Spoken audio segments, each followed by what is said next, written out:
Vous savez, si vous ne voulez pas vous réveiller, c'est votre choix. C'est votre choix. Euh, si vous ne voulez pas considérer le danger dans lequel vous et vos enfants vous êtes plongés, c'est aussi votre choix. Ce n'est pas le mien. Et tôt ou tard, vous comprendrez que je vous aurai averti. Vous comprendrez que vous aviez et vous avez encore actuellement entre vos mains les leviers pour renverser ce pouvoir.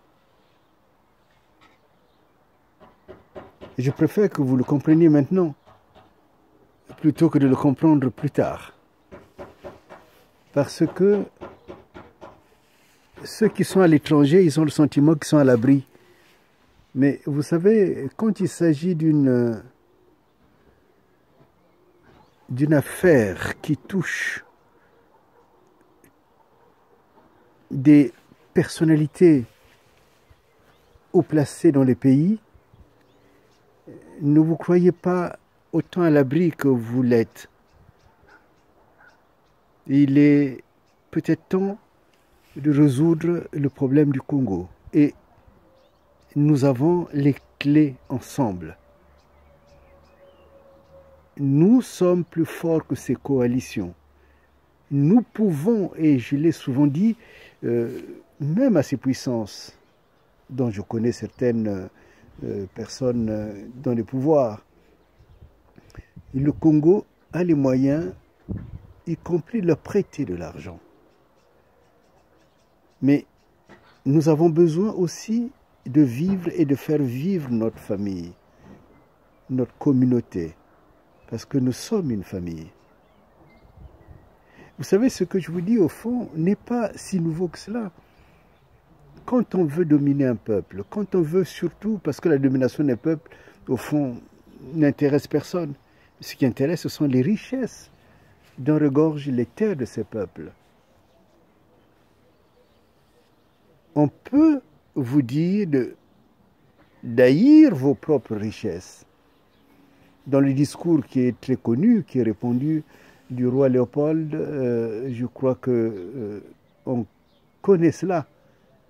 Il a déformé la parole de l'Évangile qui disait « Heureux les pauvres en esprit, et le royaume des cieux est à eux ».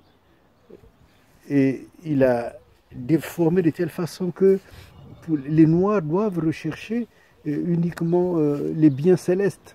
Mais les biens sur terre, ça n'apporte pas le bonheur.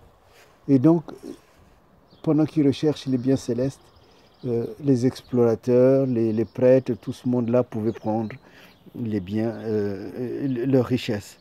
Évidemment, l'exégèse de cette parole n'a rien à voir avec cela. Dieu n'est pas contre la prospérité, Dieu n'est pas contre la défense de sa terre.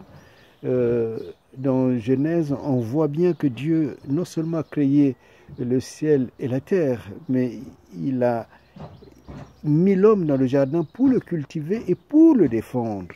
Donc nous avons le Congo qui est notre jardin que nous devons cultiver et pour également le défendre. Et il n'y a pas que cela.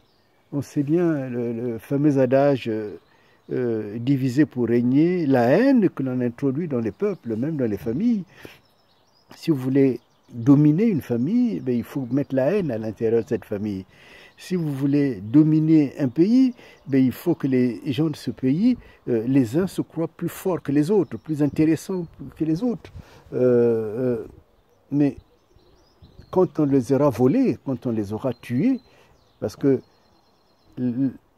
avec cet adage divisé pour mieux régner, souvent les gens découvrent plus tard que on a tué le voisin, demain l'autre voisin, et puis au moment où on viendra t'attaquer, il n'y aura plus personne pour te défendre.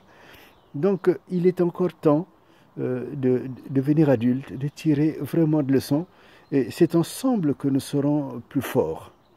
Et les choses vont s'accélérer et nous aussi nous devons nous réveiller. Parce que on n'a qu'un seul pays. Il ne s'agit même pas de développer une sorte de nationalisme éhonté. Mais je crois que quand vraiment la terre elle est en danger, il faut que nous nous rassemblons pour que la terre soit sauvée. Et c'est même, le patriotisme devient un impératif. Pas du tout pour que le patriotisme devienne comment on dit, c'est pas l'exosophobie, hein, je crois que c'est cela. Enfin, c'est pas la haine des étrangers, ce n'est pas cela, au contraire. Quand un pays est vraiment en paix, est vraiment construit, est vraiment prospère, il aime les autres, il sait accueillir les autres. Et donc il est temps, moi je suis là pour que nous puissions entrer dans une logique différente, pour que nous puissions traiter avec les étrangers, avec les organisations internationales de manière mûre, de telle façon que le sang finisse, de telle façon que l'eau à boire, à manger puisse exister, et de telle façon que le Congo ait un avenir avec bonheur et espérance.